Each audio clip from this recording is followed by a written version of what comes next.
And I'm going to talk about Raja Ram Mohan Roy. Raja Ram Mohan Roy was born in 1774 and he died in 1833. The Renaissance in modern Indian literature begins with Raja Ram Mohan Roy, as I've already told you in the previous audio lecture.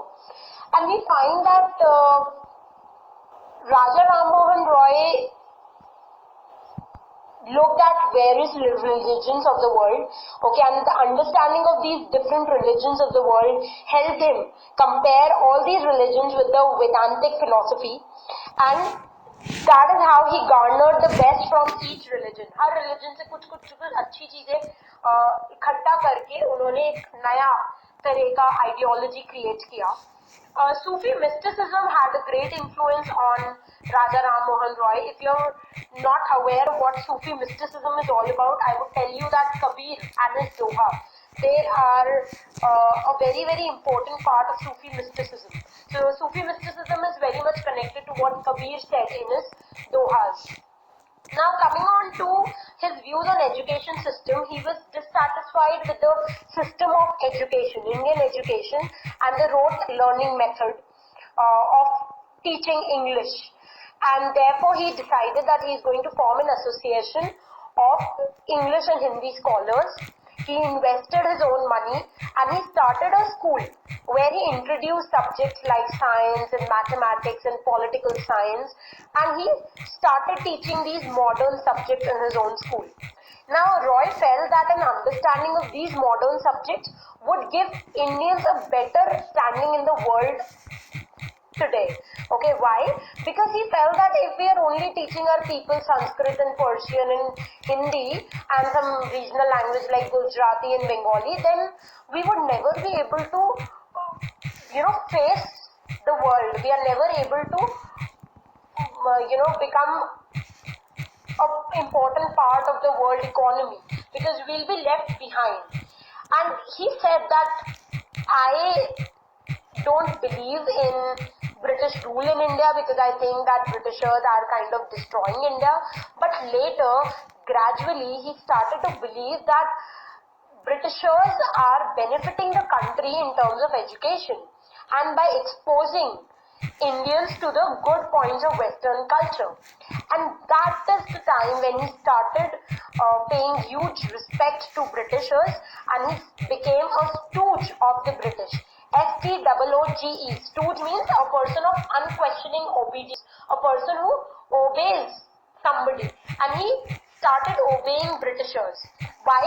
Because he believed that Indian society, it is very corrupt because of all those caste systems and biases, and Britishers are doing good thing by introducing us to the Western culture, because in Western culture there is nothing called caste system. They don't believe in caste system. Okay, so he believed that education, Western education, is going to reform the social structure of India.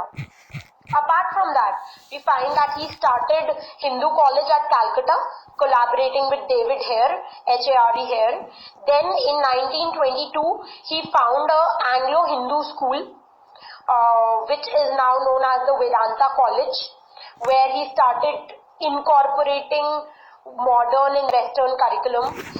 He also started a journal called Sambad Kumudi, Sambad, S-A-M-B-A-D, or you can say Sambad Kumudi, C-A-U-M-U-D-I. And in this particular journal, he published articles related to freedom of press, induction of Indians in high rank service, and separation of executive and judiciary in Indian society. So all these topics were addressed in this particular journal.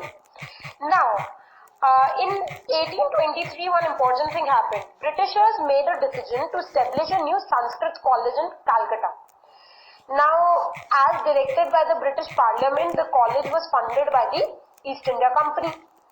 Raja Ram Mohan Roy opposed this decision of Britishers, saying that if people are learning Sanskrit, then they are going to follow the Brahmanical mindset, that is the Indian will. He said that we need to pattern our education after the European model. Indian society में जब आपको पढ़ाई करवाई जाती है तो आपको पहले 4 वर्ण बताए जाते हैं, ब्राह्मण, क्षत्रिय, वैश्य, ये जैसे ही बताते हैं वहीं पे inferiority and superiority चालू हो जाता है. So he said that we need to avoid Sanskrit as a subject because it is going to hamper the mindset of Indian people. We need to make our education system after the European model of education, and one of his objectives was to liberate the Indian mind from the slavery of Brahmanism, because he said that Brahmins would be educating people in Sanskrit college and Brahmins would keep on telling and discriminating against the Brahmins. So he'll say, all the Brahmin teachers would say that, okay, I'll give more respect to Brahmin kids and I'll not allow all these Shudra kids to learn in my class. He never wanted that to happen, and that is why he supported English education and European culture. Now we are going to look at Mahatma Gandhi in the next audio lecture, and you'll see how both of them are very different from each other. Raja Ram Mohan Roy said that we need to embrace the European culture and European civilization because Indian culture में काफी सारे faults हैं, and only by introducing and only by accepting the Western culture we are going to have a firm standing on the platform, on a world level platform.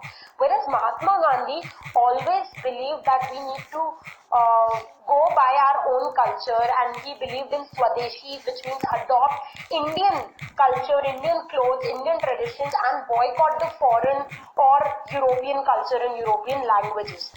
But both of them were very similar on this particular thing, that both of them believed that Indian culture and English education should be followed.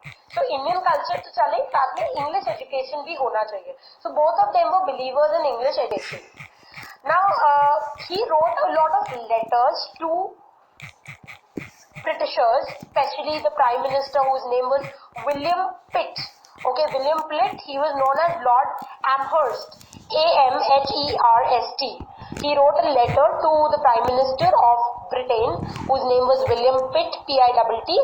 Lord Amherst bolte the unhe, Amherst. And in that particular thing, he said that you should introduce English education in India if you want to rule India in a better manner. And this happened in 1823. That means 12 years before Macaulay's Minute was presented to the British Parliament. So before Thomas Macaulay could say that Indian education, English education would help Britishers in capturing India, in making them civilized, before he could say that, we had Raja Ram Mohan Roy presenting the same belief in front of the Prime Minister of Britain. Roy also made a trip to England, and he went to England in 1830, but when he came back from that trip, he was having some illness due to which he died in the year 1833. Now in England he wrote a brief autobiography on request, and this autobiography was published in Literary Gazette, Gazette. Gazette, and when he wrote the autobiography, he started the tradition of Indian leaders writing autobiographies. And in the next audio we are going to look at Mahatma Gandhi, who wrote the autobiography that is My Experiments with Truth, and then we have Dr. Rajendra Prasad, who wrote his own autobiography. So the tradition of writing autobiographies in India was started by Raja Ram Mohan Roy. In June 2015 there was a question: to whom did Raja Ram Mohan Roy write in 1823 his letter seeking the English education in India? And he wrote it to Lord Amherst, Lord Amherst. Amherst. In our audio lecture, we looked at Ram Mohan Roy and his views on Western civilization and English education. We also looked at how he established a lot of schools and colleges, and how he established English education in India. We also saw his journal, that is Sambad Kaumudi. We looked at how he did not like the decision of opening a Sanskrit college in Kolkata, and he wrote a letter to the Prime Minister William Pitt, Lord Amherst, saying that we need to introduce English in India. So that was about Raja Ram Mohan Roy.